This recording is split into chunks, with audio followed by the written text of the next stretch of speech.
নমস্কাৰ অসম কিচেনলৈ আৰু এটা ভিডিঅ'লৈ আপোনালোকক সকলোকে স্বাগতম জনাইছোঁ। আজি মই একেলগে দুটা ৰেচিপি লৈ আহিছোঁ। ৰেচিপি দুটা হ'ল এটা চিজ ব্ৰাষ্ট পিজ্জা আৰু এটা হ'ল ব্ৰেড। এতিয়া ডোটো আমি যেনেকৈ বনাম পিজ্জা আৰু ব্ৰেডৰ ডো সমানেই হ'ব, মানে একেই হ'ব। প্ৰথমতে আমি ডোটো বনাই ল'ম। কেনেকৈ বনাইছোঁ আহকচোন চাওঁ। ফাৰ্ষ্ট মই ইষ্টটো মানে গুলি ল'ম। ইষ্টটো কেনেকৈ ইউজ কৰিব লাগে আপোনালোকক অকণমান কৈ দিছোঁ। এইটো লুকৱাৰ্ম ৱাটাৰটো হ'ব লাগে, পানীটো মানে কুহুমীয়া হ'ব লাগে, যাতে আপুনি আঙুলিটো ডুবাই দিলে এইটো সহ্য কৰিব পাৰে। এতিয়া মই ড্ৰাই ইষ্ট লৈছোঁ। ড্ৰাই ইষ্ট মই 1 চামুচ ল'ম আৰু একাপ কফি কাপেৰে পানী লৈছোঁ। এতিয়া সেইখিনি মই ভালকৈ গুলি ল'ম।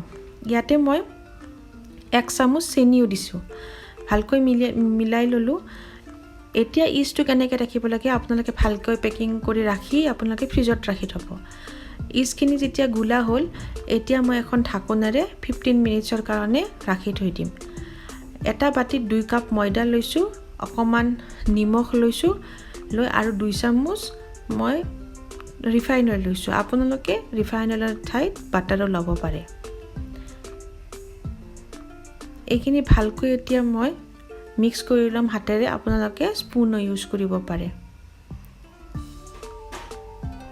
15 মিনিটছ পিছত যেতিয়া ঢাকনখন খুলি পেলাই দেখিব যে এনেকুৱা অকণমান ফৰ্মেট হৈছে, মানে পানীটো অকণমান বেলেগ ধৰণৰ হৈছে ইষ্টৰ পানীটো, তেতিয়া আপোনালোকে জানিব হৈ গৈছে। এতিয়া অলপ অলপকৈ ইষ্টৰ পানীখিনি দি পেলাই মই চামুচেৰে ভালকৈ চব গোটেইখিনি ভালকৈ মিলাই ল'ম, যাতে এটা চফ্ট ডো হয়। ডোটো বেছি হাৰ্ড হ'ব নালাগে। হাৰ্ড হ'লে আপোনাৰ পিজ্জা বেছ বা ব্ৰেডটো খুব টাইট হ'ব। আপোনালোকে অকণমান ষ্টিকি হাতত লাগা নিচিনা এনেকুৱা হ'ব লাগিব। প্ৰথমতে মই চামুচেৰে ভালকৈ মিক্স কৰি ল'ম, তাৰপিছত মই হাতেৰে ভালকৈ ডোটো চফ্ট ডো এটা বনাই ল'ম।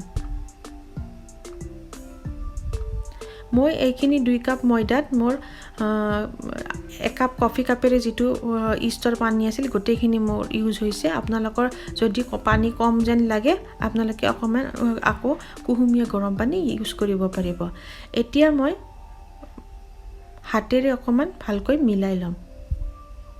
হাতত লাগি ধৰিব, খুব বেছি লাগি ধৰিলে আপোনালোকে অকণমান ময়দা ছটিয়াই ল'ব পাৰে, আৰু নহ'লে অইল আপোনালোকে ল'ব পাৰে। মই ৰিফাইন অইল অকণমান হাতত ল'ম আৰু ডোটোতো লগাই ল'ম, যাতে ভালকৈ ধুনীয়াকৈ হাতত লাগি নধৰি ভালকৈ যাতে ডোটো চফ্ট হয়।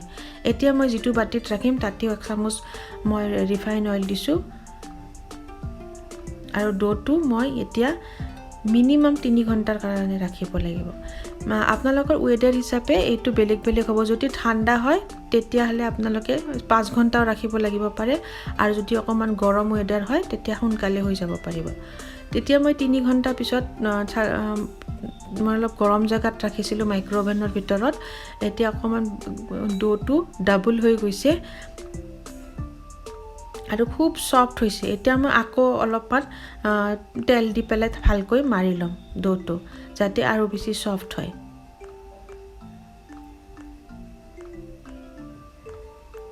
খুব বেছি টেষ্টি হয়। আপোনালোকে এইটো আটাৰেও বনাব পাৰে, খুবেই বেছি টেষ্টি হয়।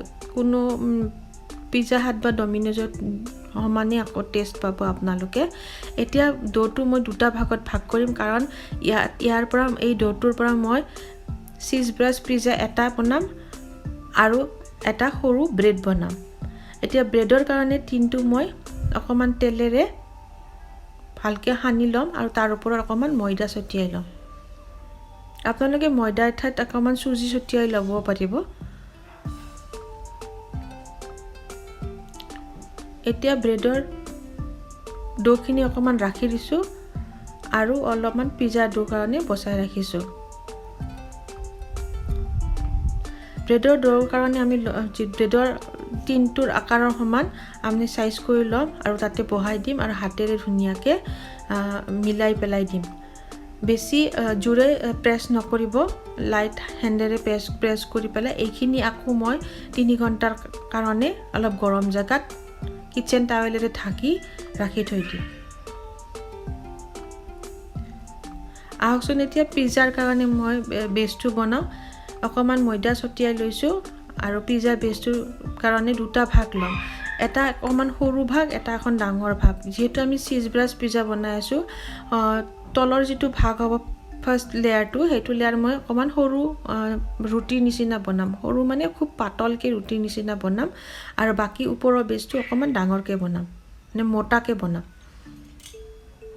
দুটা ভাগত কাটি লৈছো এতিয়া সৰু যেটো ডো হয় সৰু ডোটো মই তলৰ ভাগত ফাৰ্স্ট লেয়াৰ হিচাপে মই ইউজ কৰিম এতিয়া পিজ্জা বনাবৰ কাৰণে এখন প্লেট লৈছো এইটো অকমান তেল আৰু ময়দা ছটিয়াই পেলাই অকন ঠিক বস্তুটো ঠিক কৰি লম তাৰি ওপৰত যাতে লাগি নধৰে পিজ্জা বেছটো দিলে অকমান ময়দাও ছটিয়াই লম তেতিয়া ধুনিয়াকে উলাই আহিব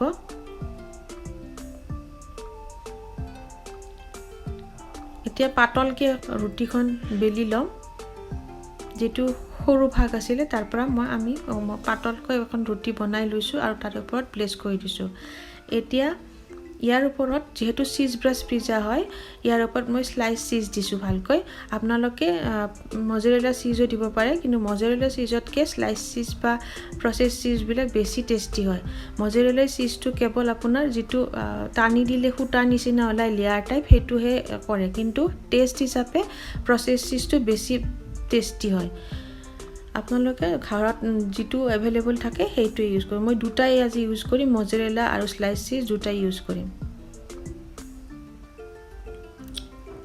চিজৰ পৰিমাণটো আপোনালোকৰ টেস্ট হিচাপে দিব পাৰিব এতিয়া যেটো ডাঙৰ ডো আছিল হেতু মই বেলি লম অকম মোটাকে বেলি লম আৰু কাটা চামুচেৰে মই এটো ফুটা কৰি লম যদি এটো ফুটা নকৰে তেতিয়া আপোনাৰ ৰুটি নিচিনা ফুলি আহিব পাৰে এতিয়া চিজৰ ওপৰত মই এই ডাঙৰ ডোটোৰ ৰুটিখন প্লেস কৰি দিম